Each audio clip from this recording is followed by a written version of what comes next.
Welcome to Raging Bullets, a DC Comics fan podcast, episode 672. We take a look at the 30th anniversary of the death of Superman.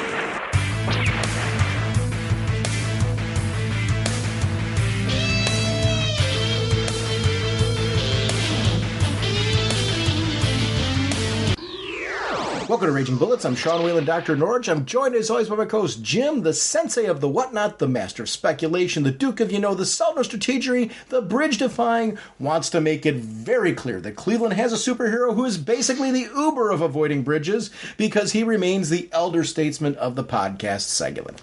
How's it going, eh? Jim, on this episode, we're going to be talking about the 30th anniversary of the death of Superman.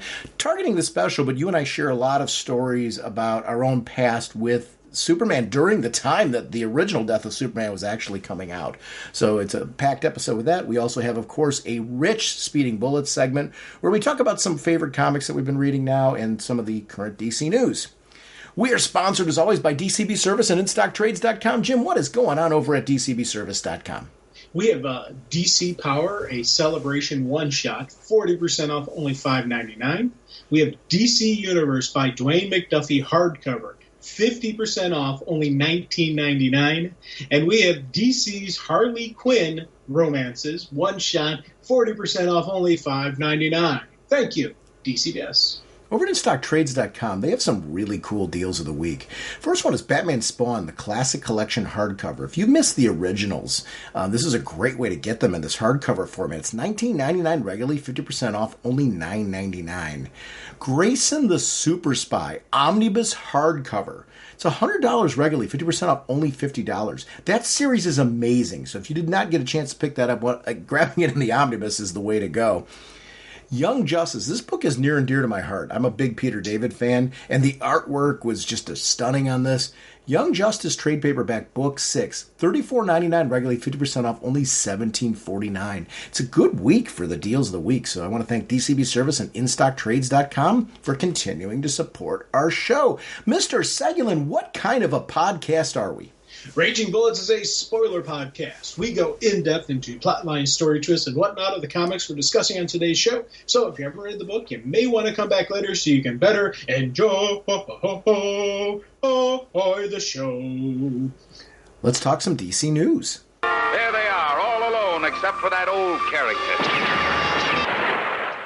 Hey, so they've got on our Speeding Bullets this first look at Legion of Superheroes. And I came across this. I pre-order all of my direct animation on iTunes. I just like having everything on my Apple devices, so that just happens to be my method. And I noticed this the other day. I was going through pre-orders and saw that this was a thing. I forgot this was a thing. I'm excited this is a thing. Yeah. We're getting a Legion of Superheroes animation. Very cool. I know, that kind of, again, I'm very happy, very excited that they're doing something other, again, it's Superman's involved with it, so there is the big S attached to it, but it is the Legion, so that's kind of neat, and there's been other Legion stuff out there, I'm pretty sure, but again, Legion of Superheroes isn't something that the regular people know about.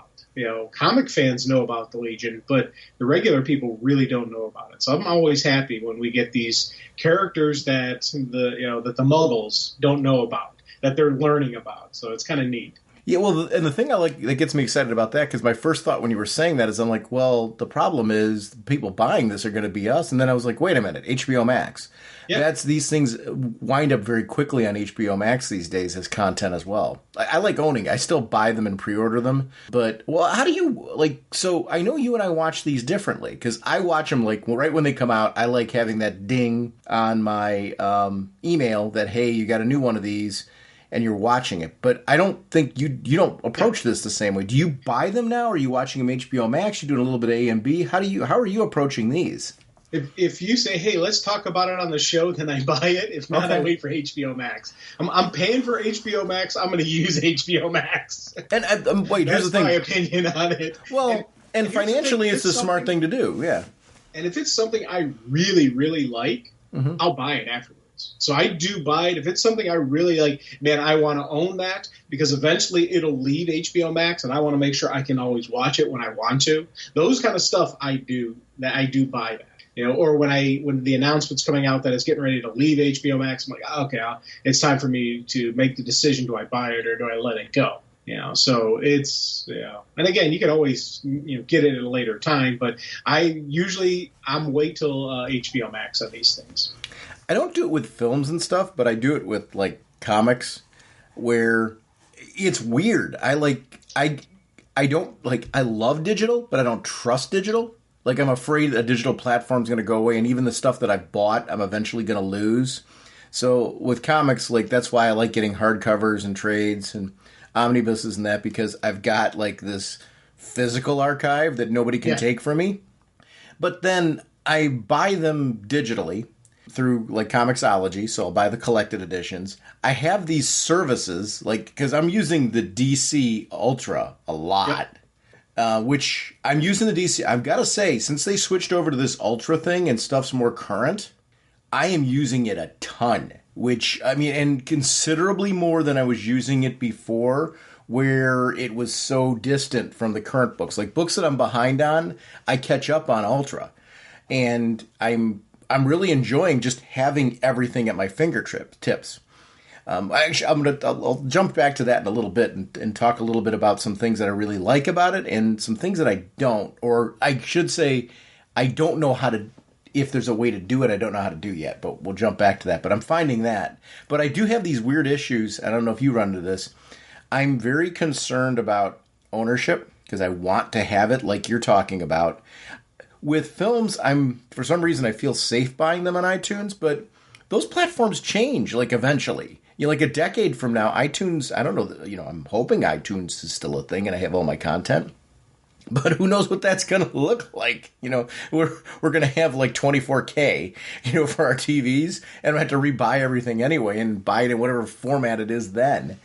That's one of the reasons why I typically go for physical. I don't buy physical DVDs or Blu-rays, though, unless it's something that isn't available digitally. So I like the ownership, I like having it, but I don't do that. Comics I do, though. For some reason, I've got this phobia that perhaps the digital platform is going to go... Look what happened with Comixology, right? Yeah. Comixology's not really the Comixology that started off. It's now this Amazology thing that we're using.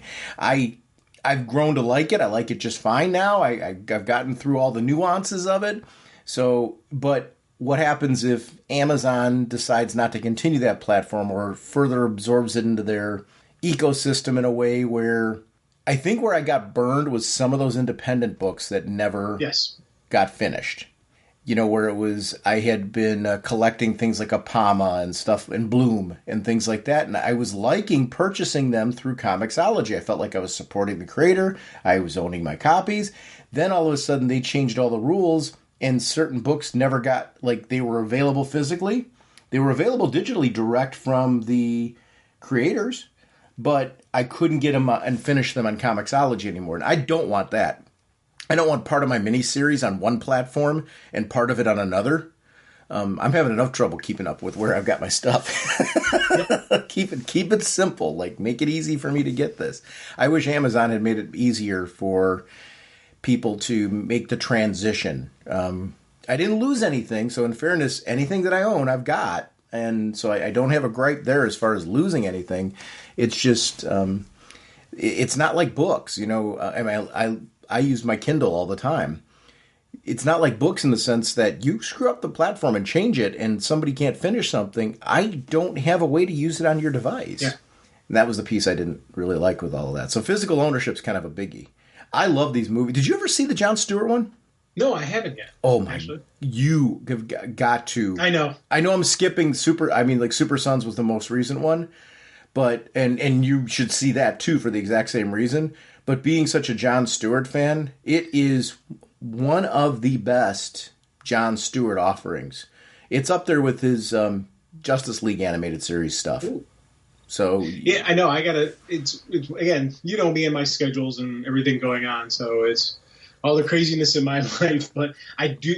That is on my list of stuff to watch. So I'd prioritize. Eventually, I will get to it. I'd prioritize that Bad Boy as the next one that you watch whenever you're able to sneak it in. It's that good. Michael Giacchino, and apologies for name butchery there, but he did the soundtrack, the best score soundtrack for The Batman, and he's been nominated for a Grammy. And that movie had a great sound. I mean, I've watched it again recently. I'm trying to get my wife to watch it, only because I wanted her to watch it around Halloween, just because it has more of a like horror, like supernatural, like horror spin. I mean, it's not a supernatural movie, but you know what I mean? There's more of a horror vibe to this one.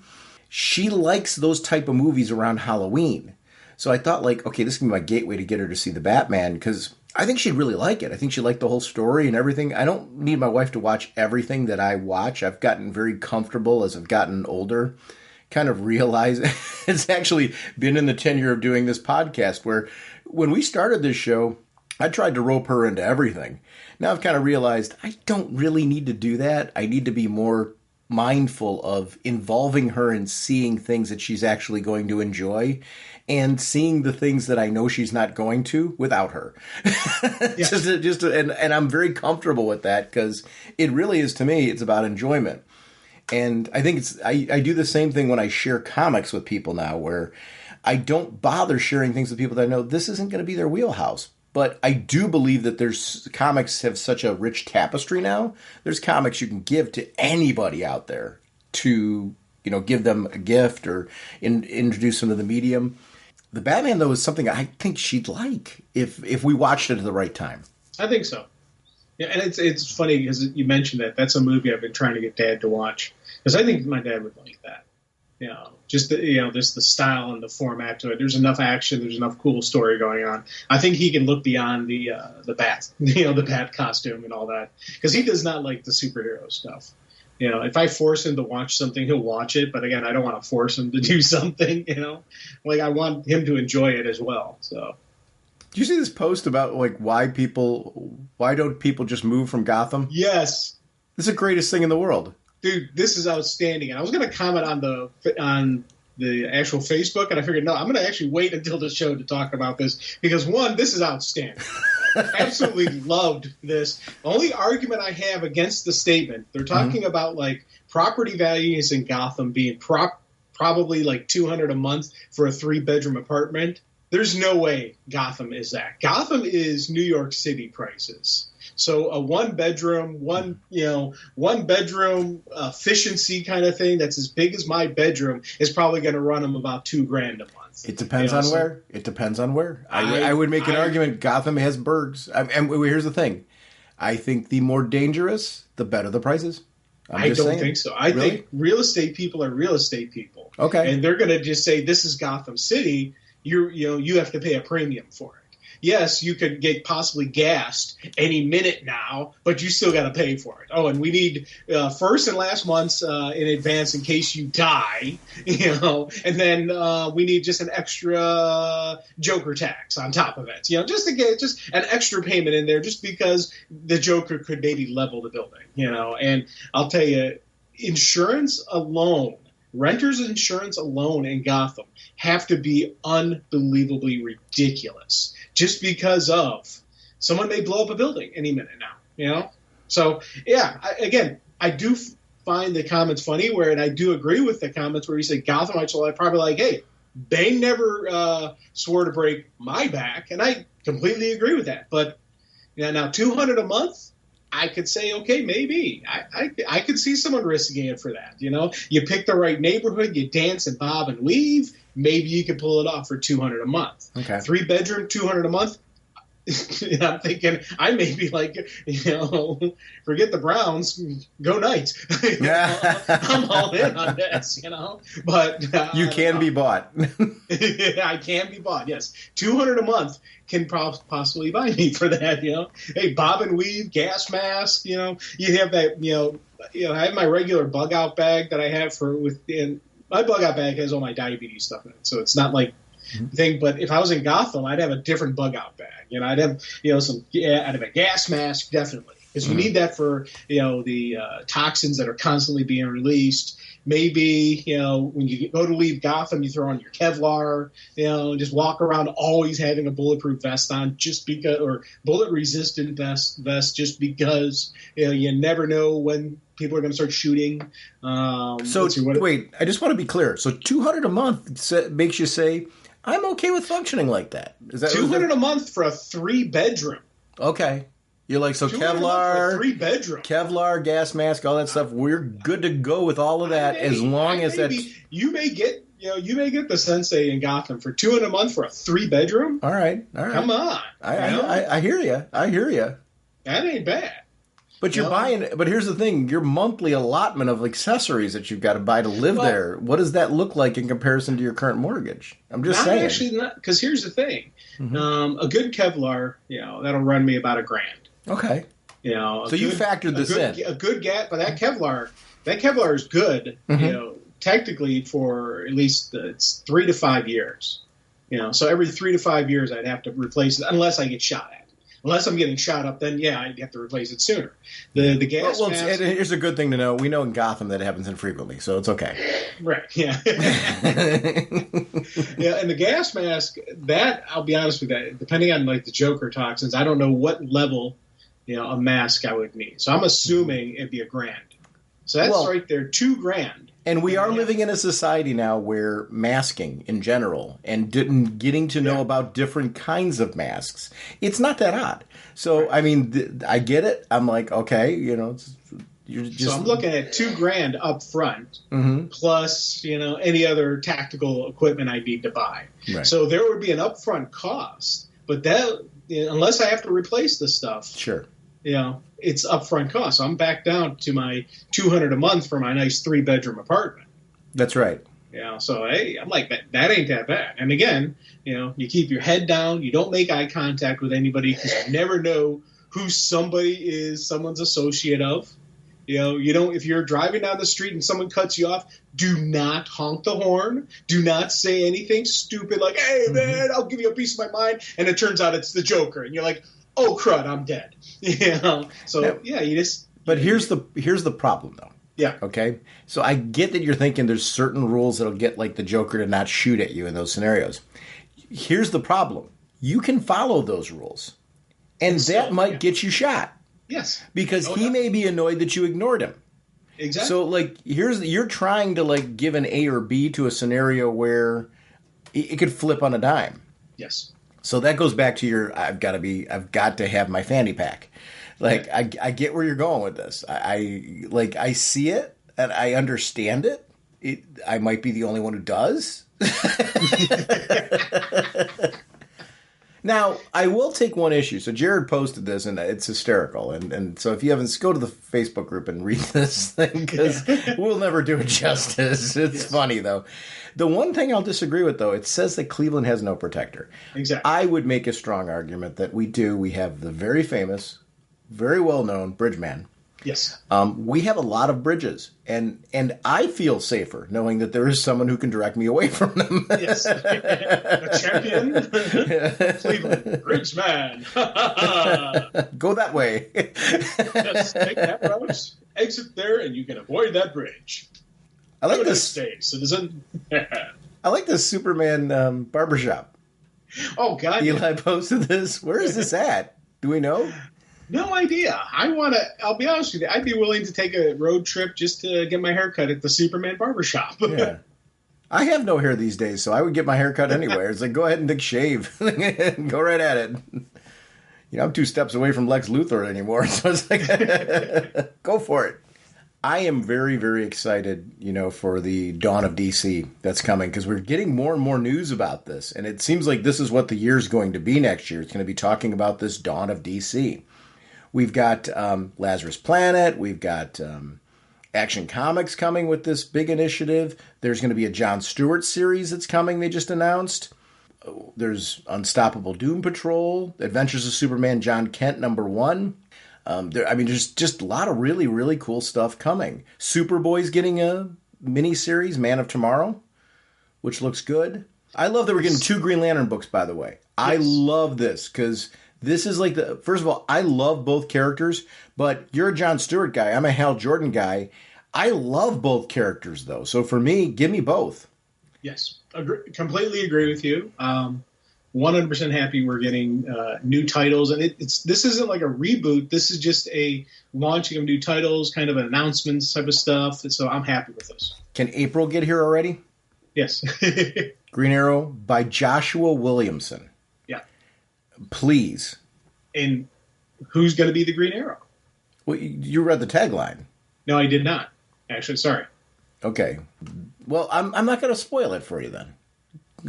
There's a tagline. They explain the premise. Ooh. Brave and the Bold's coming back. We're going to get Batman the Brave and the Bold with a series of top writers going to be doing it. Tom King, Mitch Gerards, Gil March, Gabriel Hardman, Dan Mora, Rob Williams. I mean, they're going to be doing that. We're going to be getting a Cyborg series in May. Shazam is coming with Dan Mora and Mark Waid, which is going to be cool. Mark Waid doing Shazam has got me super excited. The artwork on this looks fantastic. We're getting a Penguin title. We're getting Steelworks is going to be a title. It's John Henry Irons and Natasha. Nice. Natasha is going to be carrying on the mantle, it looks like. It's going to be interesting to see what that looks like. But, I mean, these are just initial announcements that we're getting. This is a year-long initiative. This is going to be kicking off in January. This is what I love about events. It's when you get the excitement of what comes after that just has me pumped up, because I've been digging this year. This year's been a great year for DC, and the idea that in 2023 we're kicking off the very first month of January with this initiative is like, yes, please. This is what I want. I want excitement. I mean, I think noise around comics in general, like, I'm glad DC's doing this. I can't wait to see what Marvel's doing. Can't wait to see what other publishers are doing. This is when I get excited about comics, is when there's just stuff going on to talk about. And I think this is a cool time. And as we're talking, I just read it, so I see what's going on in Green Arrow. Nice. Thank you. It's what I want, right? Yes, 100%. And the Penguin title, writer Tom King. Yes, please. Yeah. Oh, my God. Thank you.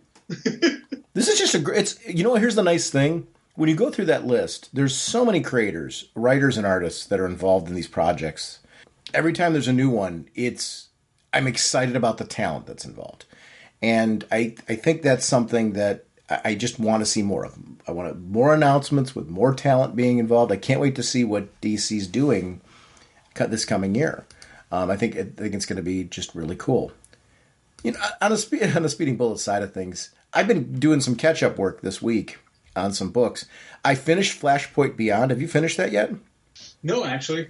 So if you read that New Golden Age, it's sort of a prequel to that. So I would recommend for anybody that's like interested in the whole JSA storyline that's going on, there are elements of what is going on in that are like, because Jeff Johns writes Flashpoint Beyond, it ends in a way where there's questions we were asking during that episode, like about who's this, who's that. Well, some of those are answered in Flashpoint Beyond. So it's one of the reasons why I'm shouting it out, because we just did an episode where we talked about this book, and I'm like, oh, geez, I wish I'd read. Well, it's not so much that I wish I read it before. I'm glad I read it, because I didn't need to have read it before. I really enjoyed the New Golden Age without it. But it's an example of where even I don't remember there being a note in there referencing Flashpoint Beyond. And I don't know that you really needed to, because there wasn't really a story beat. It was just more, there's characters who appear in the New Golden Age that are in Flashpoint Beyond. It links together in a very cool way that you don't really have to have read either or to enjoy each other. But then if you do, you're like, oh, Jeff Johns has got like a map on what he's doing. So I would basically say right now, if you're liking any of those story beats, if Jeff Johns' name's on it and it's published by DC, you should read it, because he seems to be connecting everything he's doing. Yeah. He's got his own little universe going on, and I think it's cool. I think it's really cool. I read Batman Gotham Knights Gilded City #1, and this is a prequel to the current video game. that just came out. So the first issue's out. It's going to be a mini series. The cool part is on the app, if you read it on the app, you get in your inbox a code for a special cycle skin, for the cycle that they use in the game. So you can get, specialized one for that, which I think is way cool. The story is really great because it's a story involving Batman. It involves all of the sidekicks that are in there, Alfred, and kind of sets up the rules of the world, lets you know what their relationships are like and everything. And that's something that's great about the storyline. It's a really cool Batman. I don't want to say it's just a Batman story. It's a Batman family story that really lays the foundation for it. So you don't need to be playing the game because it's a prequel. So it takes place beforehand. If you're playing the game, it's kind of cool to know, oh, wow, we're leading into what these relationships were like before the events of the game take place. And I really, really am enjoying it. I also got caught up on Dark Crisis Worlds Without a Justice League. So I read the Green Arrow one, which I somehow missed, and the Batman one. Nice. So I got caught up on both of those. Have you read both of those yet? Yes.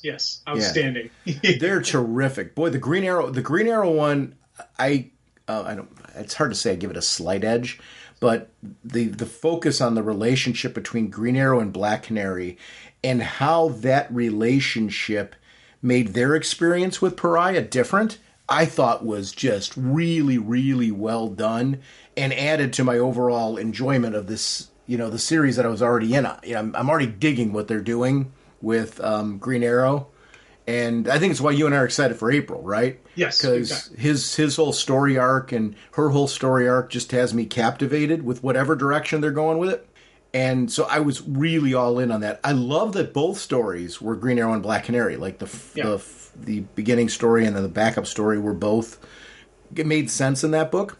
The Batman one was terrific. Was that what you expect? I didn't expect that at all, and I loved it. I'll tell you, both of those stories were outstanding in that. And again, it's hard for me to pick a favorite one of these, but these were, again, it's the way I kind of work sometimes with my favorite is the last one I read, the next one is my favorite, and they're really doing a great job with these stories about how you said, I wasn't expecting that. Every single time we got each one of these stories, we were like, I didn't think they'd go that route. Wow, that is cool. Wow. And there's so many times I kept catching myself say that. And everything, I was nodding my head, yes, everything you're saying about with Ollie and Dinah, because that for me is a great romance I always want a happy ending for. Me too. And they really they did a great job with that relationship, and I was like, it's it's one of those things where these side stories are really helping with the overall picture. You don't need to read these, but you get so much more in depth into everything, into the sacrifice we saw him make, at the end of the last one where he's not around anymore. And, so it's like, that's outstanding. I'm like, yeah, I was really thrilled. I've been just doing a lot of comic reading in general, just kind of getting caught up on books. A lot of this I'm doing through the DC Universe Infinite app. Not because I'm forced to. I've been just enjoying navigating it. Now, I will say there's one thing. So I've been making up my own little lists, right? And I've got a to-read list, which I'm kind of using as my catch-all. And what I'm doing is I'm just throwing books in there. So, if I'm, at this issue of Wonder Woman, I'm starting to throw the issues afterwards in there just so I can just start reading them. So I'm catching and cataloging books that I'm behind on just because I like having them. I can't sort that doggone list. So I've made a list and I might be doing something wrong, but my to-read list is not alphabetical. So I've got 173 items in it right now that are books that I want to read, and I've just been tossing them in there. And I guess I strangely thought that there was a way to sort them alphabetically, and I'm not seeing an option to. There's not a way to sort them at all, other than the fact that I threw them in there. I say it again. I had 173 books, and I was just getting, I wanted to throw more in there. And so, they're not all current books. Some of them are other things that I want to read, but I was trying to set myself up with a organization to books that I was going to read. But, when I go in there right now, I've got, Injustice Gods Among Us is in there. It goes to Swamp Thing. It goes to Earth Prime. And then it goes to Titans United. I mean, like, these aren't in any kind of real helpful order. Yeah. It's the only, I mean, I love the platform. I'm really enjoying it. But if there's one thing I'd say is, and if anybody listening to this knows how to sort, please tell me what that is. What am I doing wrong? Because I'm really digging this platform. And if that's not the case, anybody listening to this does anything in the background with this service, give me the option to sort. Let me sort my lists, because I like doing that, and I'm. It's more of a helpful tip. If there's not a way available, like if this is user error, it's user error. Cool. That means I'll eventually figure it out, and I'll be able to do this thing, and I'll certainly bring it up on the podcast if I'm able to. But it would be my one gripe right now is I can't sort my lists. I love everything about it otherwise, though. I like being able to mark as read, although I'd like that a little bit more clear. If I've read a book, I'd like to be able to like look back at that series, because there's times where I'll do this. I'll like read a classic series and get into it, and I'll read an arc, and then I jump back to current books because I'm trying to stay caught up on continuity. But my intention is to go back to that series. There's not really a clear way of knowing, like, I left off at issue 143 of, Adventure Comics or something like that. I'm just pulling that out of nowhere, but you know what I mean? It's like, yeah. I do that. I'll read things in like arcs like that, and I'd love that. So 2 things I'd love: the ability to sort and a very clear designation of what I've read. And both of those things might exist on this. So those are my 2 wishes right now is, how are you all noting what you read? And is there a way to sort these things? And those would be the only 2 things. I don't know. Is this Mike? Like, what's this looking like for you? Because you got to be using as much as I am now. Yes, I'm using as much as you are, and I'll be honest, I'm not doing any listing in this thing. I have an Excel spreadsheet. Do you really? So you've got a separate document that you're using. All right. Well, here's the thing. I think you're smarter than I am, because right now I'm a mess. Here's what I'm doing. I'm cutting back on the number of books I'm buying. Now, digitally, and I'm using, Ultra, and for a lot of my reading, like the limited series that I'd already started that I was heavy into, I'm just going to continue buying just because I need to be the completist. That's just my personal thing. But when there's new series that are coming out and new stuff coming out, I open up my Excel spreadsheet, I throw it out there, and same thing like with the with books that I'm buying, that I was buying before. When they appear available on Comixology and I'm not buying them, I throw them on the Excel. Got it. So I'm like, okay, so at this issue, I did not buy a blank issue. So now I know I have to start reading Ultra at that issue. And then as I read that, then I change that to the next number, change that to the next number. So I'm doing it manually, because I read everything on my iZilla, but I have the Excel up on the computer. So I'd like to hire somebody to tell me what I read. Because I don't want to do that Excel spreadsheet thing. Actually, I take it back. I'm probably going to wind up doing the spreadsheet thing, just because I'm doing a lot of reading and enjoying the heck out of it. Yeah. So right now, when I'm doing this between 2 apps, because you're not doing the Marvel Universe one, I'm doing that too. So I've got 3 things running right now. I've got Comixology, which I've got a ton of books on. I've got the Marvel, and I've got the DC one. And, I'm not, and by the way, I do want to be clear, I'm reading paper stuff too. But the paper stuff's easy because there's these newfangled things called bookmarks. Yeah. So I know where I left off with the paper book. It's nice and easy with the paper book. What I'm looking for with this is, give me a bookmark. Yeah. Here's the thing with me. Yeah. I've got paper and digital. Okay. And there, like certain books, like Action Comics, I will always have paper on it. Okay. And I'm going back through and I'm finding older issues and I'm building up my Action Comics library. But I have the digital library also.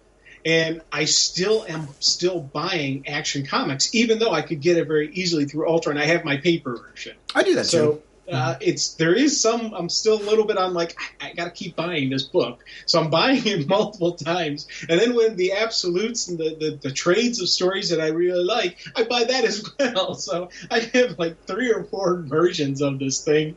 Plus I can always read it on Ultra. And I'm like, man, I've got a problem. Jim, you have a sickness. You need to deal with this. I have an addiction. There's things I'm buying on Ultra now, though. Actually, to your point, where because I've got Ultra. I'm reading them on Ultra and then buying them in a collected edition because DC does really nice collected editions. Yeah. So I do like having the physical collected edition, and there is that part of me. I will say it's totally driven by my phobia of what happens if this, Ultra goes, because this is a subscription service. So if this, I mean, it's not like this thing hasn't morphed 87 times already.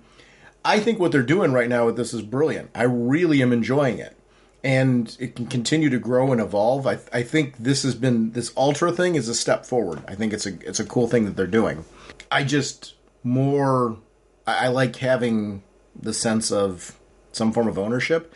What I end up doing for the show, if it's a series that I'm reading through Ultra, for the show I buy the issue on Comixology if it wasn't one like you. There's certain series that I'm buying on Comixology that the completionist in me was going to keep going with that series in Comixology. I just like having it there.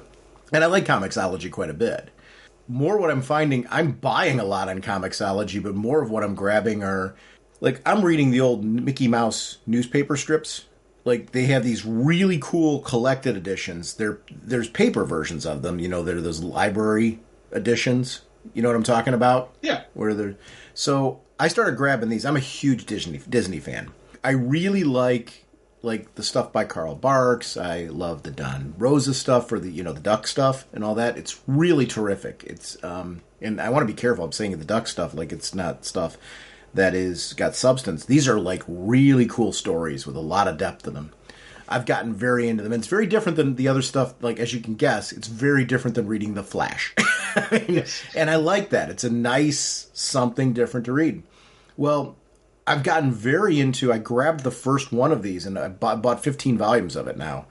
It's the old Mickey Mouse strips. It's the ones that are in there. And I am digging them. I mean, it's really, really cool. Just to see the history and how storytelling was back then and what it looked like to be getting that that regular dose through that medium. I'm a big fan of the Flash Gordon ones, too, the old classic Flash Gordon ones. So my love of newspaper strips goes to that. I've also got, bringing it back to DC, I've been collecting physically the Batman and Superman strip collections that are out there, and it's a different storytelling. It's a different way to experience the characters because of the fact that they were told in newspaper strips. And I grew up as a kid. My love of Spider-Man came from first reading him in the newspaper strips, which naturally graduated into comics with Marvel Team Up. The rest is history, as far as that end goes. Yeah, that's the kind of stuff I'm getting through Comixology still, and a lot of independent books. The stuff that isn't like Jeff Johns has a new series. Actually, let me go and pull up what that series is, just so I can actually tell you what it is that I'm reading at the moment. Jeff Johns has a brand new book with Gary Frank. It's called Junkyard Joe from Image, and it's a military piece. I mean, ish. I mean, I'm sure with supernatural elements. I haven't read it yet. I'm collecting it though, and I'm going to read it. I love getting that kind of stuff. I'm a big fan of Terry Moore's work, and I grabbed that through Comixology. So I'm running 3 platforms. I mean, it's a long way for me to say I'm running 3 platforms right now, but I'm liking it. Like, I don't know, dude. I'm reading more comics now than I've read in the last 5 years. There's an energy right now that in comics that I'm really connecting with. I don't know if I'm just at that phase where I'm more eager and interested. We all go through phases, right? Where life and all that sometimes keeps you from reading, or sometimes you just need a little breather, right? Yeah. And I've gone through those phases too, where I've never stopped reading comics, but I'm not reading as much because I'm reading novels more or something like that, or I'm playing games or watching TV more. Right now, I don't know if you're doing the same thing. I just find myself reading a ton of comics, and I'm loving it. I mean, it's a really cool time in comics right now. We are in a golden age right now. there's a lot out there, and I'm absolutely loving this. Yeah. Nothing like the handy-dandy electro claw for carving through metal doors. Our next discussion is going to be the Death of Superman 30th Anniversary Special. The Life of Superman is Dan Jurgens on script and pencils, Brett Breeding on finishes, Brad Anderson on colors, John Workman on letters. Above and Beyond was done by Jerry Ordway on script, Tom Grummett on pencils, Doug Hazelwood on inks, Glenn Whitmore on colors, Rob Lay on letters. Standing Guard, Roger Stern is the writer, Butch Guice, Guice, and I always butcher his last name, artist. Glenn Whitmore colors, Rob Lay letters, and I do want to apologize on that one in particular because Butch's artwork is outstanding. I got an idea in my head on how his last name was pronounced as a kid, and I've heard his name mentioned properly at multiple conventions, and I still screw it up. And that's totally childhood me that will not let go of how I butchered his name when I was younger. Time, Louise Simonson, writer, John Bogdanov on art, Glenn Whitmore on colors, Rob Lay on letters. Pinups by Clayman and Tomio Morey, Lee Weeks, Walter Simonson, Laura Martin, Fabio Moon, Bill Sienkiewicz, Gabriel Rodriguez, Jamal Campbell, Carmine Di Giandomenico, Cully Hamner. Main cover by Dan Jurgens and Brett Breeding with Brad Anderson. Variant cover by Jim Lee and Alex Sinclair, Dan Mora, Ivan Rice, Danny Miki and Brad Anderson, Francisco Mattina, Rafael Saramento. Superman created by Jerry Siegel and Joe Shuster by special arrangement with the Jerry Siegel family. And apologies for any name butchery at all, as this is top-tier talent, many and most of which were involved in the original storytelling around this. So let's talk about Death of Superman, Jim, and our experiences with Death of Superman as we talk about this anniversary issue. So at the time Death of Superman was a thing, you heard that this storyline was coming when you were reading comics, and there was a buzz around it. I was not reading Superman at the time. I had a very limited budget. I was a Batman fan. I was an X-Men fan. I also had certain characters like Daredevil and The Flash that I was reading and stuff like that. I mean, I had certain mainstays. I had a very, very limited budget. And even for the characters that I've just mentioned, I couldn't necessarily every month catch everything these characters were doing.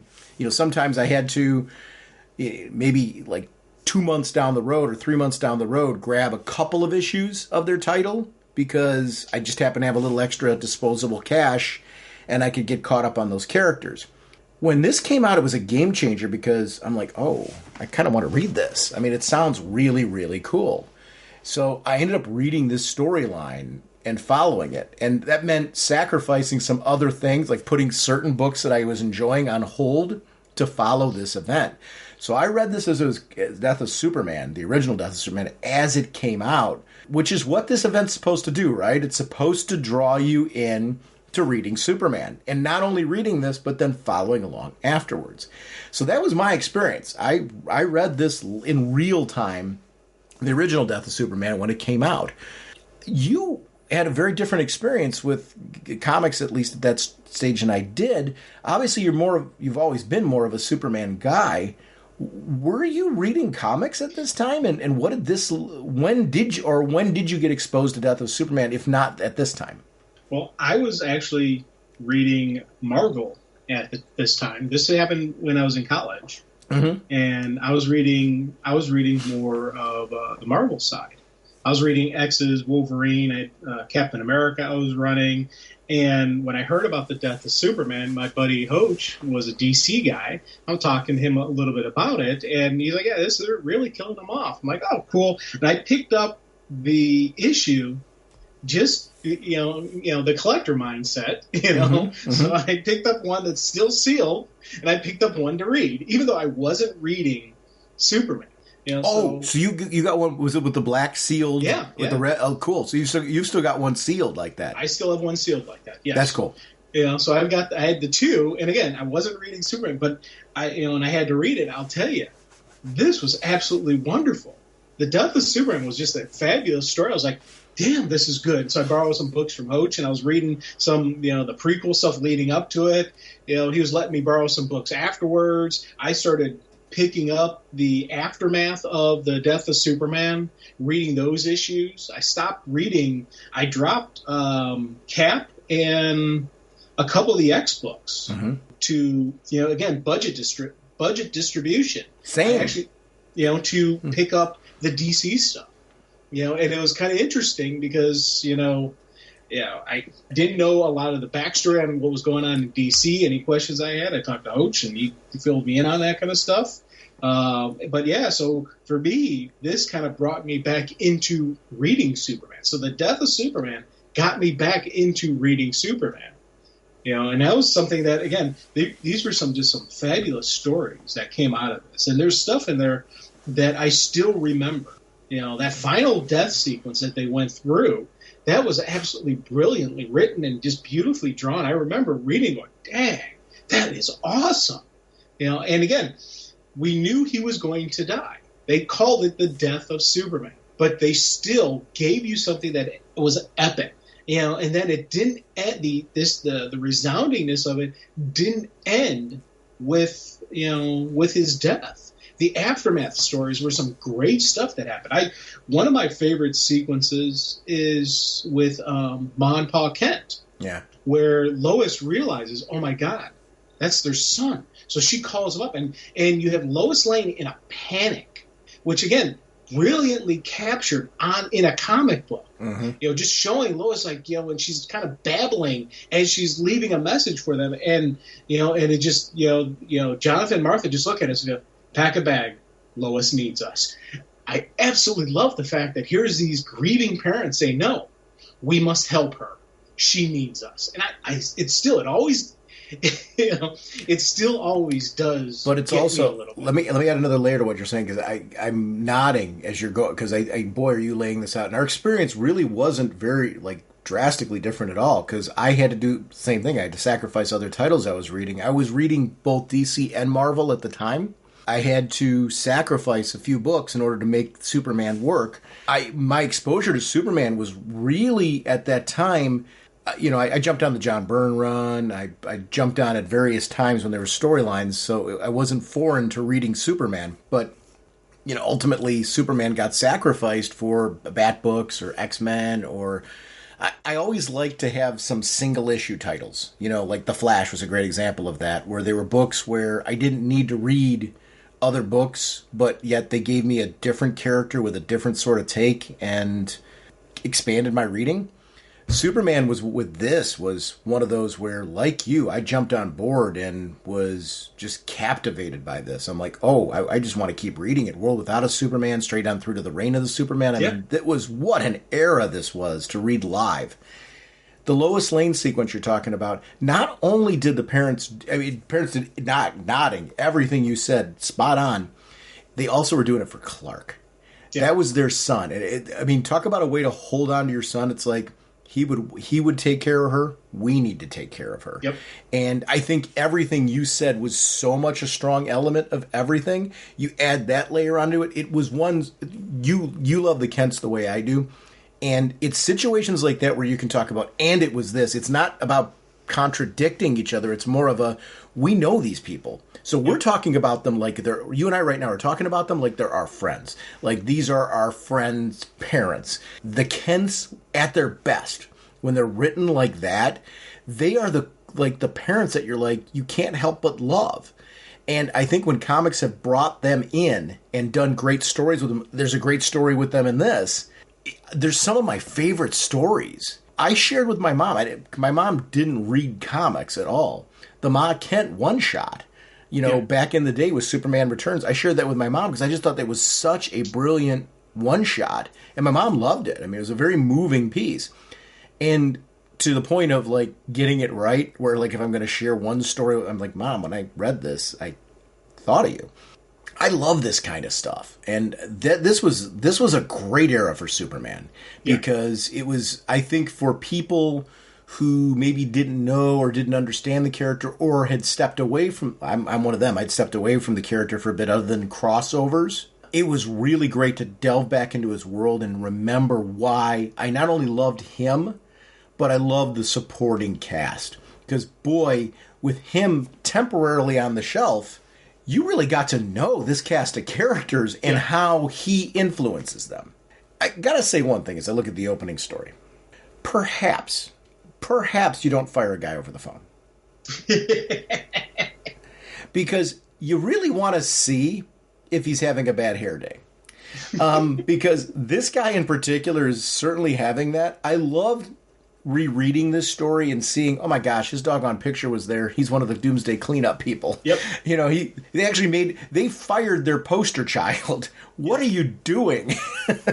Well, and you can see in that opening sequence that piece of Doomsday that's in the background. Yep. You can see it right there. I'm like, oh, this is awesome. And second read-throughs, you catch so much more. You're like, man, this is outstanding. And later on, when the guy's talking about how he's got this big, he's like, my best operator isn't around. Well, that's his best operator right there. Yeah. The storyline was really great.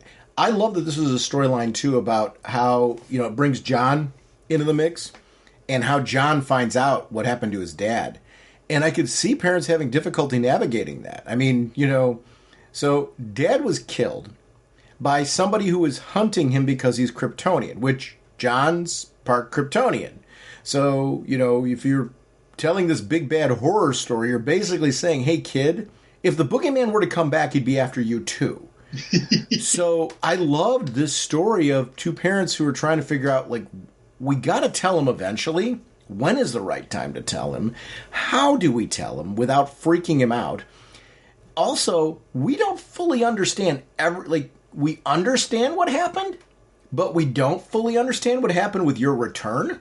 I love that John's asking all those questions in this. I thought it was really great that he was, you know, asking like, you know, hey, is this a power? Is this a power of yours? Do I have this power? What does this look like? Is he going to hunt me out down? You know, I mean, I loved every aspect of this story because it felt so real. Like, it's what a kid would do. It's what I, at that age, these are the questions I'd be having. I'm like, yes. Oh, wait, hold on. So, you what now? And what does this mean for me? And is, like, we think this thing might be back? Is it after me? Like, is it after you? What does this mean? You know, I loved, this was such a well-crafted story. I love when they do stuff like this, and it's not fluff. This is so totally, like, it feels like it should have been a part of the original story. Although, like, this is a continuation of the Death of Superman story. Right. It feels so organically right, like, not forced. And I love that. Every creators did that in this. I thought this is a very satisfying piece. Well, and this is in the real world 30th anniversary, but in this comic book universe, it's not 30 years because, you know, you look how young John is. Yeah. So it's, you know, it's definitely less than that. And I love how I never saw them say how many years ago it was. They kind of leave that open and leave that kind of, you know, they don't lock it down, but it's clearly, you know, something that would happen. Now, the thing that I absolutely loved about this story is everything you were saying with John's reaction. Yeah. And also loved Lois's reaction. Because when John calls her on it, it's like, hey, you're this great reporter of truth. Why didn't you tell me about this? And she's like, you're right, we messed up. I love when parents, especially the well-written parents and the real people who do this, say, hey, I messed up. You know, and you got to just own your mistake. You know, she flat out owns it. They were trying to find the perfect time to tell him, and there's no such thing as a perfect time. But they should have been the one, you know, to sit John down and tell them, hey, your father died. He came back because of this regenerative mix. This is what killed him, blah, blah, blah. They should have gone through all that stuff. They didn't do it. Yeah, you know, yeah. And I love the fact that she owns it upright, says, yes, you're right. We should have done this. Now let's talk about it. And again, it shows just the strength of who Lois Lane is, shows the strength of this relationship, that this really solid, you know, parent-child relationship. You know, that they were very open and able to have this conversation, and he wasn't like, oh, you know, and he didn't like storm off, and he didn't, you know, go over the top and just, oh no, he needs to get the answers, he needs to pursue it, because again, you know, John is as much Lois as he is Clark. Yeah. You know, so he's got to have that pursuit of the truth, the knowledge, what is going on here. Tell me the whole story now. You know, yeah, there's this mystery. fill me in on the details. And I love the fact that John has that kind of same kind of ideology, that same mindset. You can tell what household he grew up in. Yep. You know, it 100% this is a fabulous John Kent story, but it's also Lois. It's also some great Clark moments. Absolutely love this story. I like the interactions with Jimmy and Clark. I thought that was a really great sequence where Jimmy's bringing to Superman's attention, hey, it looks like that dude's back. Yeah. And I like Clark's like, listen, I can't come to the conclusion that he's back from the Phantom Zone from that obscured snippet. Not yet.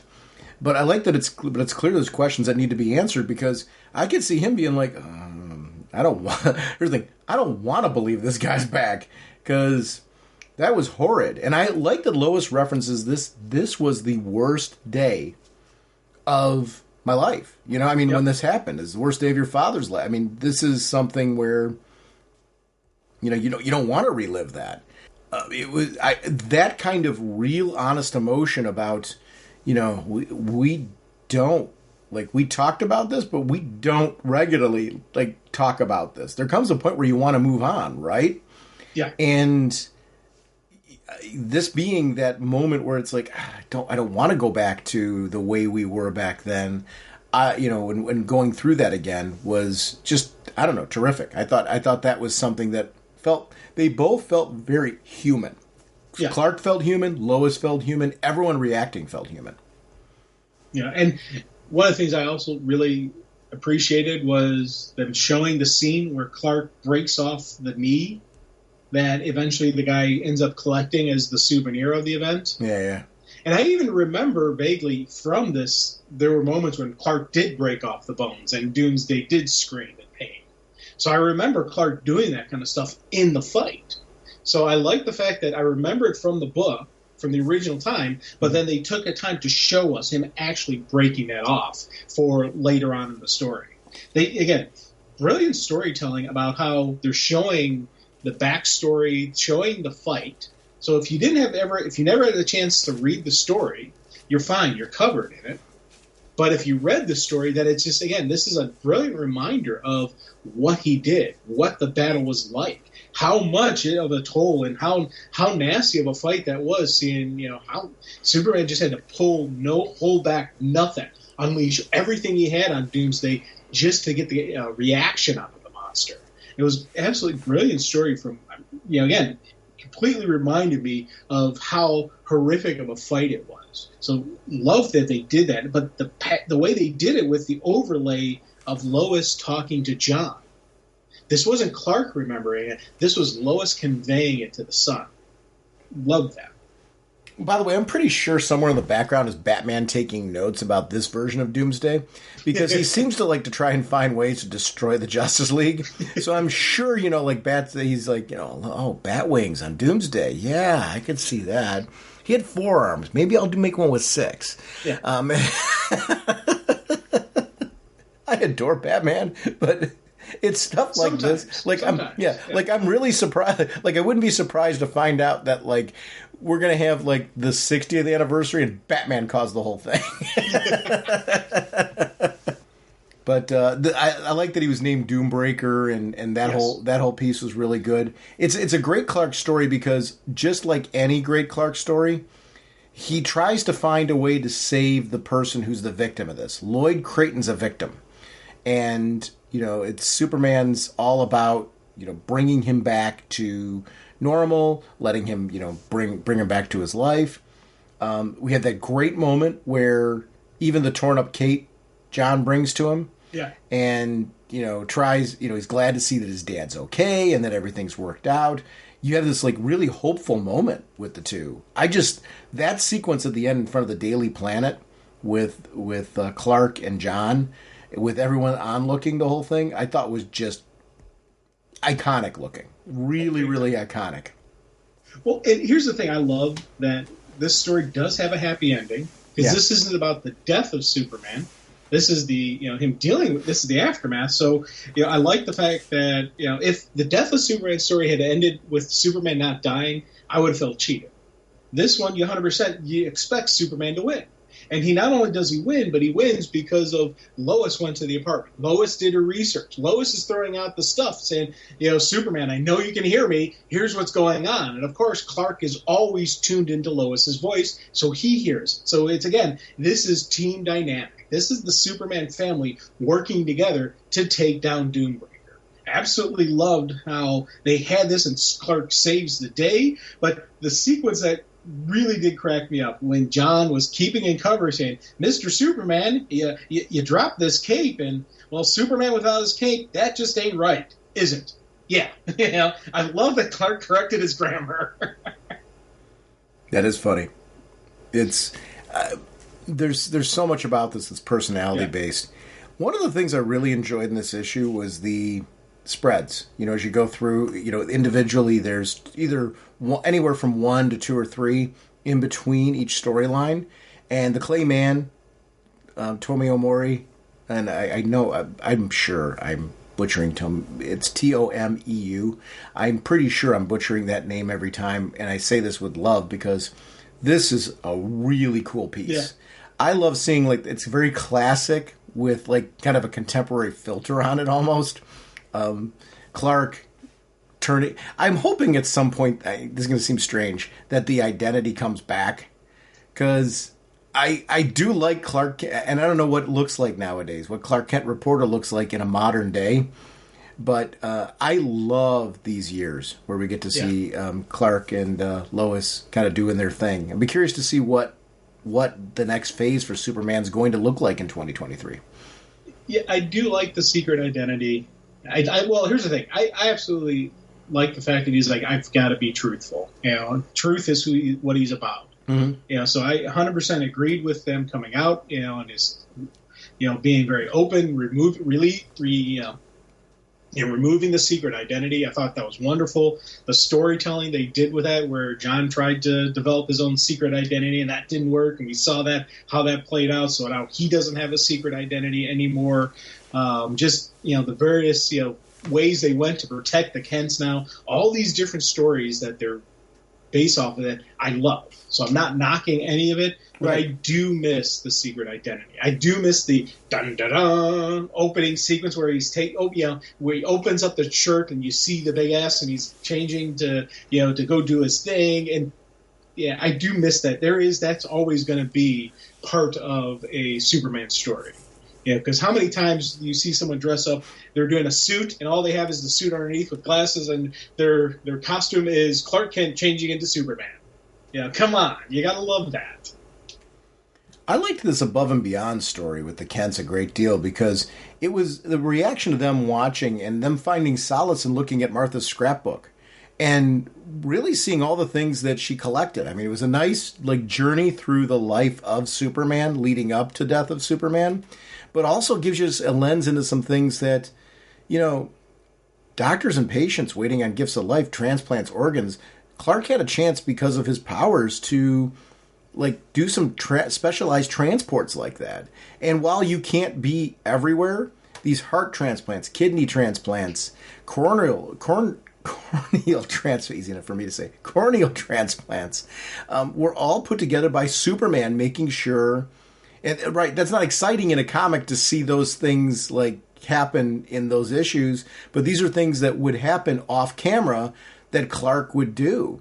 And I love that. The fact that these, even people that died, were able to contribute something, and Superman was a part of their organs getting to people that could most benefit from it. And I always like the idea that Superman can't be everywhere, can't do everything, but this idea of the pressure of Superman that, he's under so much pressure to not make mistakes, to try and make sure everything works because of how powerful he is and what he can do. It adds a different spin. A lot of times you look at Superman and go, well, that's the hero I'd like to be. But we forget about the pressures that are on the man. I like that this was showing he's got to be everywhere doing everything. And even then is still not going to be able to do everything that he would want to do with those powers. This was such an emotionally charged, really cool story that seems very quaint on the surface, but gets really deep. Well, And this story so fits in with the stuff I loved from the original, that whole Martha and John Kent with Lois, that whole side story that happened. These people fit exactly into that story. These are the kind of people that I could see helping out Lois because she needed it. Helping out Lois because Clark would have wanted them to make sure Lois is okay, to keep taking care of Lois. These are the same people. It, again, 100% feels, current story fits in exactly where they were back then. And I completely agree with you how much, and I love the fact that it was, Martha who was doing her own little investigation work. She was taking the Clark stories and then going through the obituaries and finding these different people and then doing her own investigation. It's a side of her that you don't really see. You see Jonathan as the hardworking farmer, Martha as the hardworking farmer, the loving mother. You don't really see this kind of investigation story. And this for me was a great moment, in these two, because again, at the time they were watching these stories, and at the time, it'd be horrific seeing this play out. You've got their son who's in this epic battle, who, this is beyond anything ever that Superman's ever dealt with.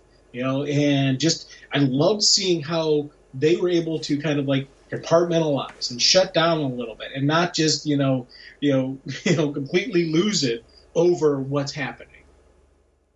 That Lee Weeks pinup afterwards is like that one. I want to be a poster. Yes, I say that a lot. This is one. If it is available in a poster, I will own it and I will put this up, just because I think it's stunning. I love the way the cape's used as the backdrop. Yeah, and just seeing, because I just love the Kents so much that I just think that's one out of this. If you ask me which one would you get as a poster, that's the one I would grab. And they're all great. I mean, but that one just stands out as being something that I would frame and put on the wall. Walter Simonson's one is fantastic afterwards. We get into this really cool story with the Manhattan Guardian.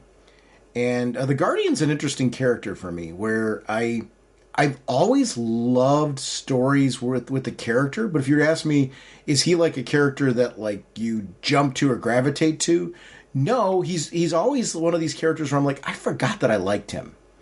And I say that complimenting this piece because this is a great example of where, wow, great writers just remind me that this is an interesting and cool character, and this character flies under my radar for some reason, and every time I read this character, I end up getting these cool stories. And this is a Roger Stern story. It's the artwork's stunning on this. This is a great story. And it's a character that, like, after reading it, I'm like, oh, I want to read more with the Guardian. I really like the Guardian. And he's a character that always, like, slips into the background for me for some reason. But this was a terrific... Like, what is your... is this a character that's a standout character for you? What's your relationship with the Guardian? I really don't have a solid relationship with the Guardian. I remember when I was reading Death of Superman, I had no idea who this guy was. Yeah. And and I thought he was a cool character at the time. I liked how when, in the original series, when Clark's there, they actually run some power lines right to his shield, and he's like, clear!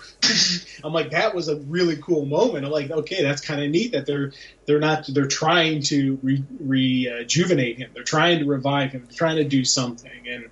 And, what's his name? The Duplex... did the scans, and there's nothing going on in his mind, and all, again, so this story, again, really fits into what I remember about the Guardian from that time. I've seen other stories, obviously, we had the Supergirl from TV, where Jimmy became the Guardian for a while there, so I know the character, and I've since known the character, but I remember at the time, I had no idea who this person was, at all.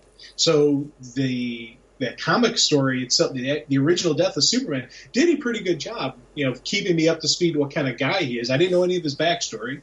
This thing really goes back to, reminds me of the character back then, and again, this was a solid, cool story that I didn't feel lost in at all. You know who the guy is. You know he's a good guy. You can tell just, and he's sitting there trying to support and help Superman. And then afterwards, he's continuing, even after he's too late. They show the scene where he's trying to do CPR. He's actually guarding the body, and making sure nothing happens. There's some great Guardian moments without really knowing who the Guardian is. You can tell this is a solid guy. This here is a hero. He's not...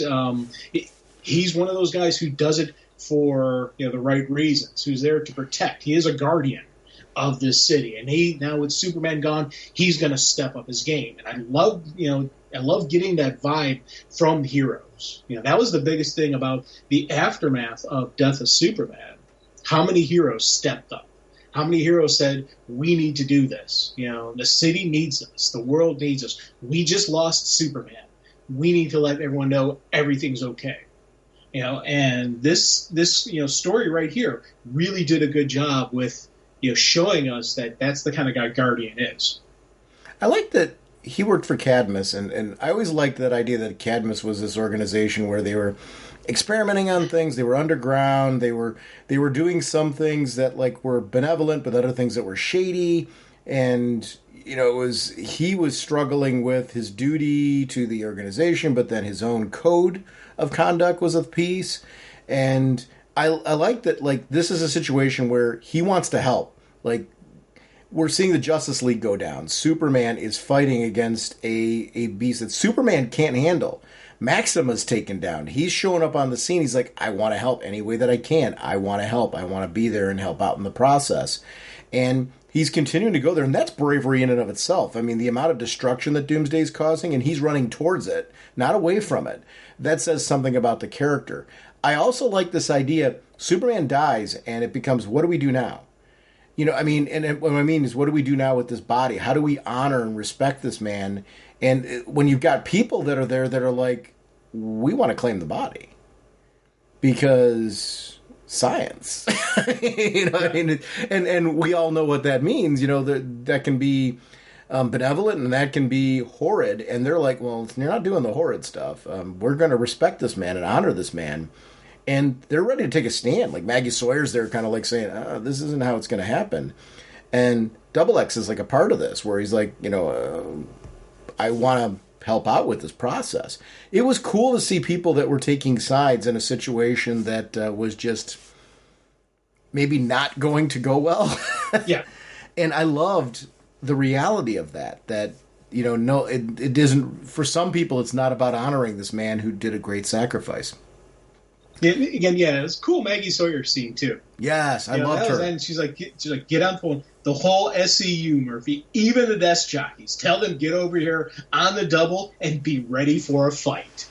They want to take the body. They're going through all of the Metropolis PD to get to them. That was just an outstanding moment with her. She's another character that anytime someone does her right, I'm always like, hoorah. She's another. Jim Gordon, Bullock. There's a couple of the really great cops, in the DCU that they have. And I'm absolutely. There's great, ending sequence with him just, with her, Guardian, just them all just standing there. Okay, this is it. Last line of defense. They ain't getting the body. And and again, I remember from the actual story, this is the kind of stuff that happened. There were people who wanted his body. There were people who wanted to experiment on Doomsday. There's always going to be those people who want to do, wrong by these heroes and whatnot. Right. I liked his relationship with the MCU. One of the, I'm sorry, not the MCU. I always liked with the Metropolis Police. I thought they did a really good job. They had spin-offs and specials with them because of the fact that they were characters that became fleshed out. And what I liked, you referenced Jim Gordon. I liked that Maggie Sawyer, because she was operating in Metropolis, it was a different sort of operating. You had to. And that was something that I thought this era did a really good job of making them a viable, rich entity. And Superman respecting police and their role and the fact that he couldn't be everywhere and that they were the boots on the ground. They were doing really cool things too. I thought that was something they developed really well. This Fabio Moon pinup, I think, is stunning. I mean, Yeah. I love the Daily Planet concept and the idea that, Superman's dead and they're all gathered on the roof where they would normally, in the past, have seen him.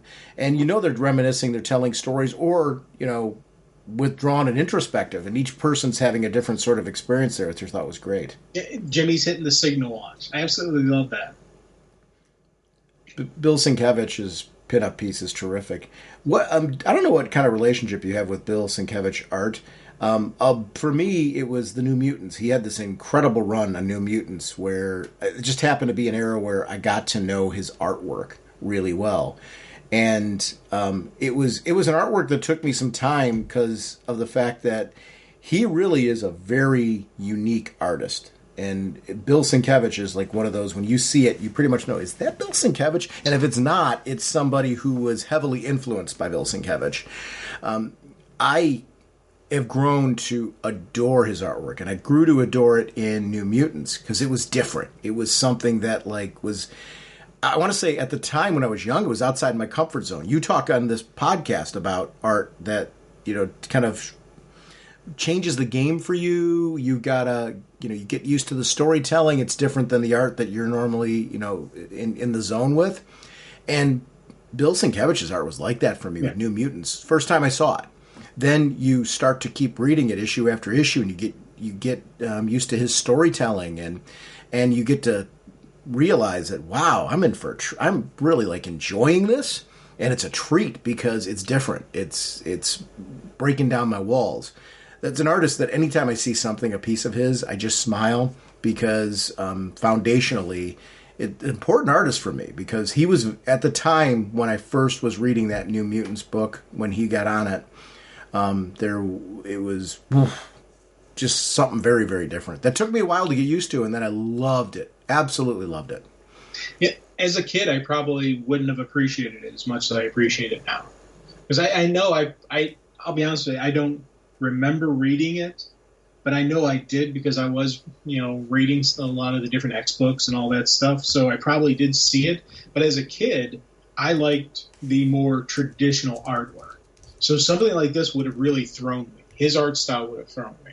And now I can look at it and say it's absolutely brilliant and beautiful. Love it. Wonderful. I can actually, I think, this is something that this podcast has really done for me. It broadened my horizons on artwork and my appreciation for different styles. When I was younger, I had the blinders on. I liked one way of doing it, only this way. Anything else was weird. I would have classified this stuff as weird.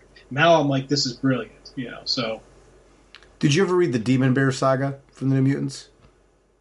I think so, but I'm not 100%.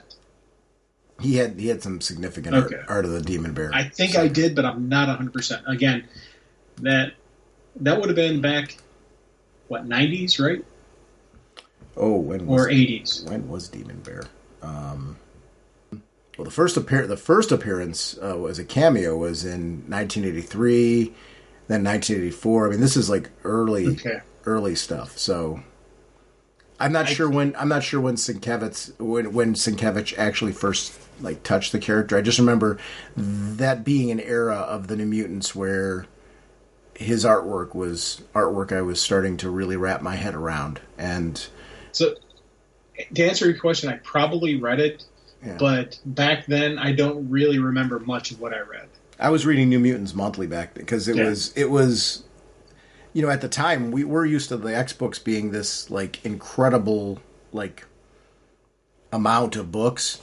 There was Uncanny X-Men, there was New Mutants, and eventually Wolverine. There wasn't 87 books, and I'm not. When I say 87 books, I want to be careful. I love the expansion of Batman. I love the expansion of X-Men. I'm actually not in that camp that thinks there's too many of them. It's more of the only time I get frustrated with that is when my budget or time has not allowed me to keep up. Yeah. It's never been that they're producing too much stuff. It's been I either financially or time-wise can't keep up with it. That's been the frustration there. But this expansion, the New Mutants, was so cool because it was I wasn't alive when the X-Men were created. So any reading of when the X-Men were students. You know, I mean, true, like, I'm talking about Cyclops and Marvel Girl and Iceman and things like that. That was before my time. I was born in 1971. And I jumped on the X-Men in the 80s. Well, obviously, clearly before this, before New Mutants existed. Because New Mutants 3 was in May of 1983. And I had been an avid X-Men reader for a good couple years before that. It was a cool era. Yeah. And Sienkiewicz, I'm going off on a tangent, but it's really because that artwork is just stunning to me now. I so, for a lot of reasons, obviously reminiscing too. Here's one, Louise Simonson. We haven't really talked about her on the podcast much, and this is a writer who both at Marvel and DC, just really made a mark on just really, really cool comics. This story. And I love that John Bogdanov did the art, and if I'm butchering his name, I apologize. Just because, boy, did this feel like this era. I love John Henry Irons. I know you are a huge fan, too. This story was way cool, wasn't it? Oh, God, yeah. And again, as I said before, I started getting back into and reading Superman because of the death of Superman's story and the aftermath. Yeah. And of everybody, John Henry was my favorite of the different Superman stories that was going on.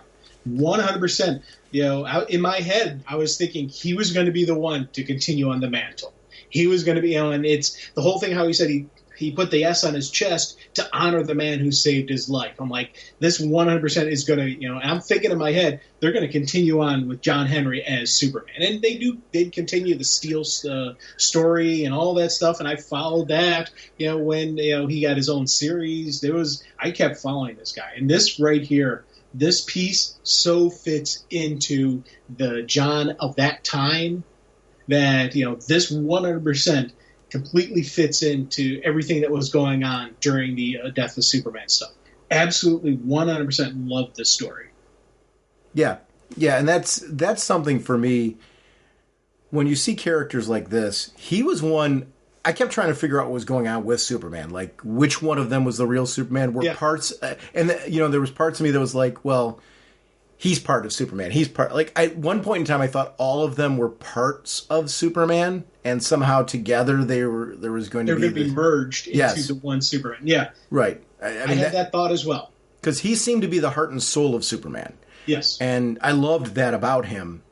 And I actually loved where they went with the story is not where I expected it to go at all. And I liked that they swerved me because I was so busy trying to figure out who really was Superman in all of this. And I thought Eradicator's problem was that Eradicator didn't have the heart of Superman. But John did. And like there was going to be elements of them that somehow merged and made the Superman that we know and love. But man, seeing this story just reminds me, this is a man. He's not super powered. He's driven and motivated by helping people. And like very similar to what we see with Guardian, this guy is just like trying to head towards the action, trying to help Superman to pay it forward. And along the way, he doesn't realize all the good that he's doing. Like, he's driven by these things are in the way of getting me to help the man that I'm supposed to be helping. In the meantime, he's doing huge things to save lives, to help people. He's making a mark along the way. He's truly being Superman along the way. Yes. And the person he's been inspired by.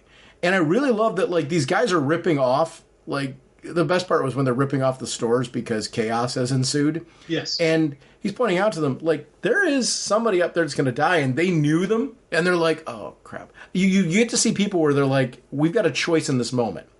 We can either continue looting and just run away, or we can help these people that we know.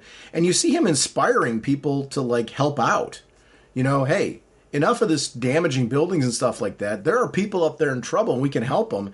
Everyone drops what they're doing, and they're, like, helping out. I loved that inspiration that he was in that moment. I thought that was just such a great rescue sequence. And again, this is another story where nothing fluff about this. It's really like a special story in this celebration of this. And I really enjoyed this exploration of John's character. Oh, big time. Big time. And then I loved, again, the ending because he gets there too late. Yeah. Superman's gone. He's like, I'm too late. I couldn't help him.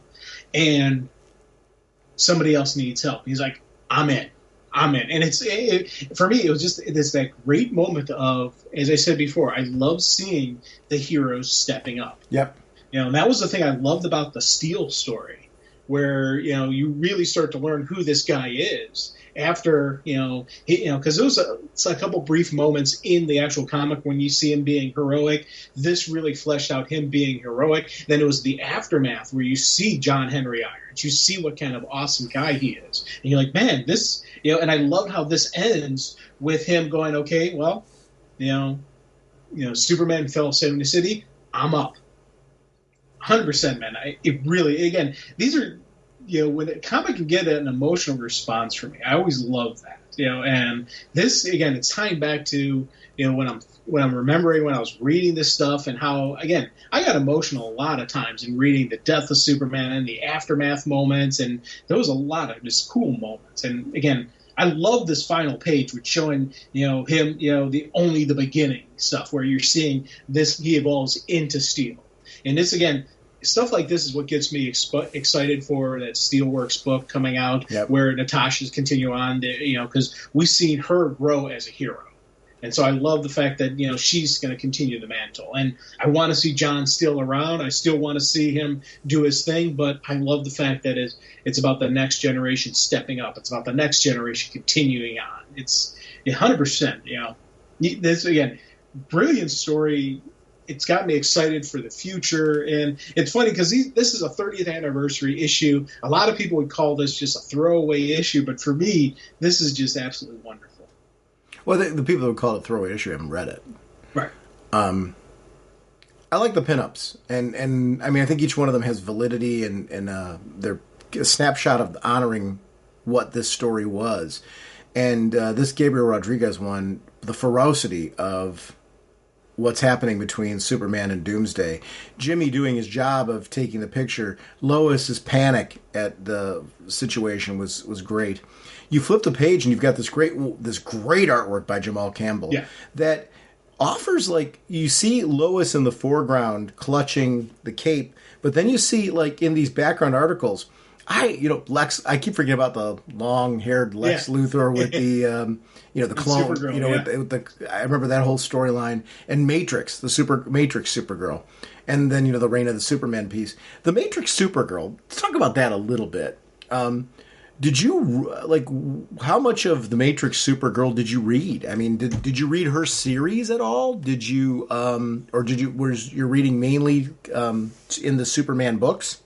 I was reading the Superman books. I had no idea who Matrix Supergirl was at the time, and that was, again, as I said, I had my buddy, Hoach, that he was asked what's going on with Supergirl and Lex. Wait, he's not. Oh, and then he filled me in on all the stuff going on with that kind of stuff. So I had no idea any of the Matrix Supergirl stuff. I don't even think I've gone back and reread it currently, to be honest with you. I may add that to the list of stuff I read through Ultra, but I know who she is and what's going on with her now. But I never, at the time, I wasn't reading it. It was the main Superman titles is what I was reading, just to see the reign of the Superman, the aftermath, and what happens next, seeing the return of Superman. That's all I was focused on, was just that reading, Peter David wrote the series of Supergirl that spun out of it. And it was a great series. It was, because the Matrix, obviously I'm more of a traditionalist. I want it to be Superman's cousin. I want that whole storyline there. This was not that.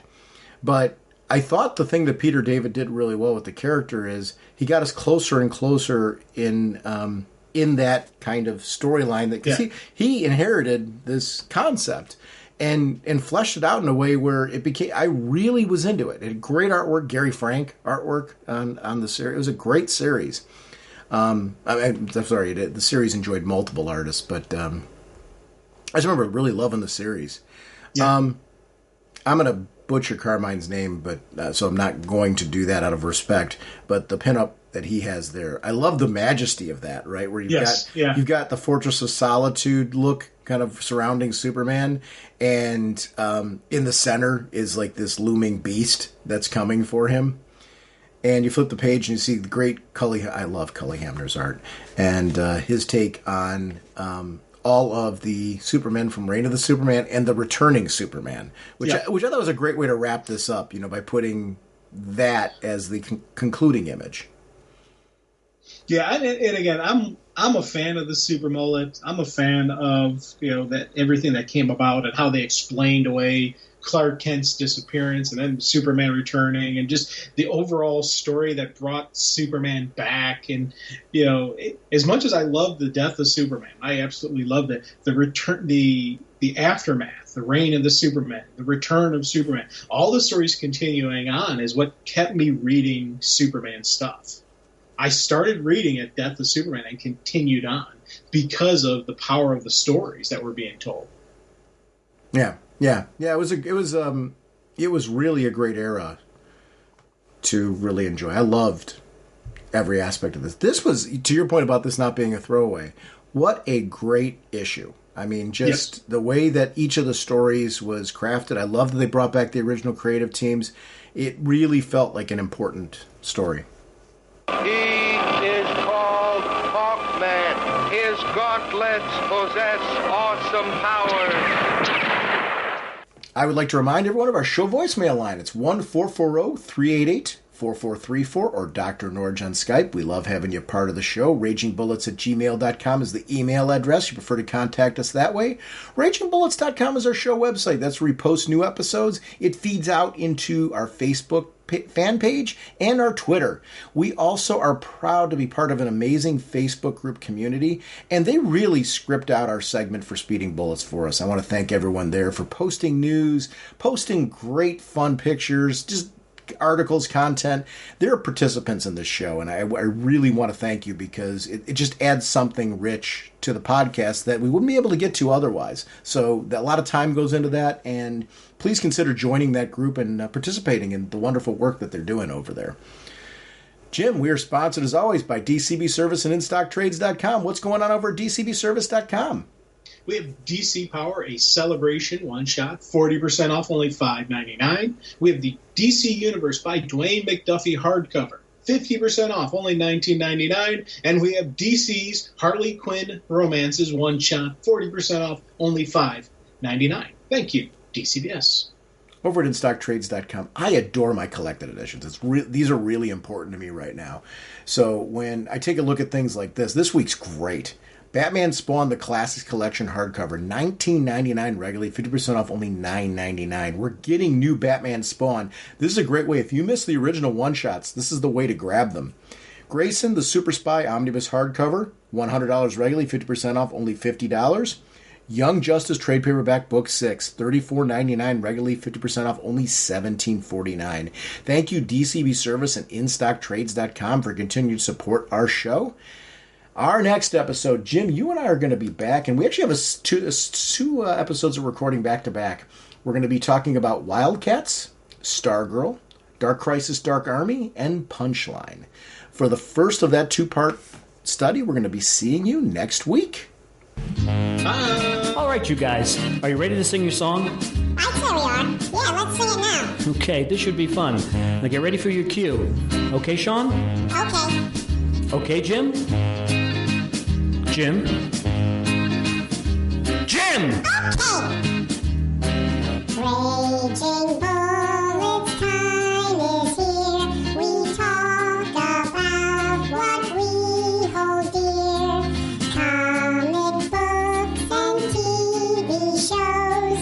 Superheroes and their clothes. Justice League and so much more. I just love Green Lantern Corps. We talk about the books we read with spoilers straight ahead.